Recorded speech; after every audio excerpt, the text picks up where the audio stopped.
grand format de ce journal, nous allons essayer de déchiffrer ensemble l'étendue du pouvoir des légitimités traditionnelles ou chefs de quartier. Elles sont désormais reconnues, même une journée, celle du 11 novembre, leur a été dédiée. Cependant, leurs possibilités semblent rencontrer certaines difficultés, notamment dans le domaine du foncier. Ba Traoré et Abdul Salam Bambara sont allés savoir.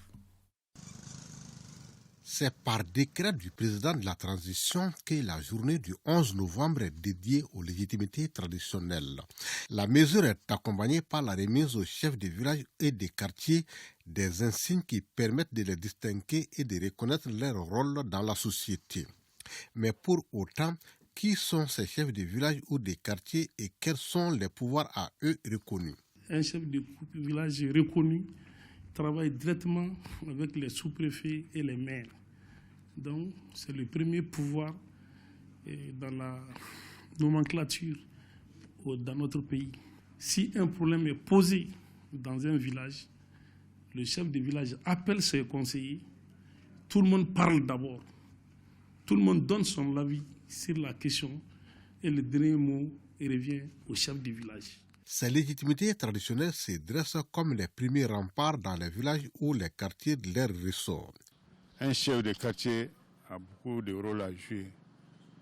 Précisément, le problème foncier, les conflits entre les gens et puis les relations entre les autorités administratives politiques et nous.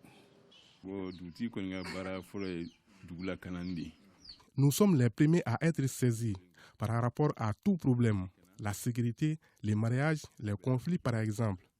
Nous proposons un règlement à l'amiable avant toute autre autorité en dehors du village. En même temps,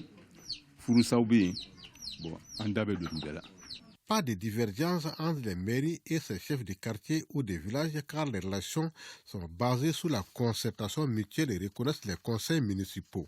Toutes les activités initiées par les collectivités, nous travaillons en collaboration avec eux. Ils sont consultés en amont, on exécute ensemble aussi nos actions. On est en parfaite symbiose avec les chefs de village. Souvent, eux-mêmes, ils ont des soucis. Ils viennent voir la mairie. Dans tel ou tel village, il y a un problème. Donc, la mairie prend des dispositions à 80% pour régler ces problèmes.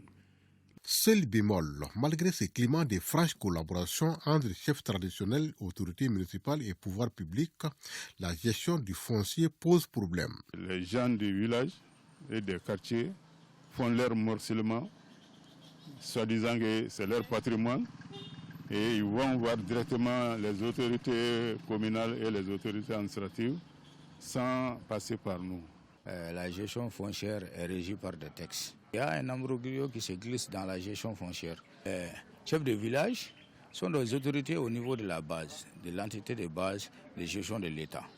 De ce fait, eux aussi doivent approcher les autorités administratives pour mieux comprendre la gestion foncière. Dans la commune urbaine de Kati, tout comme dans la commune rurale du Mandé, la reconnaissance des autorités de la transition envers les chefs de quartier est vivement saluée par ces derniers.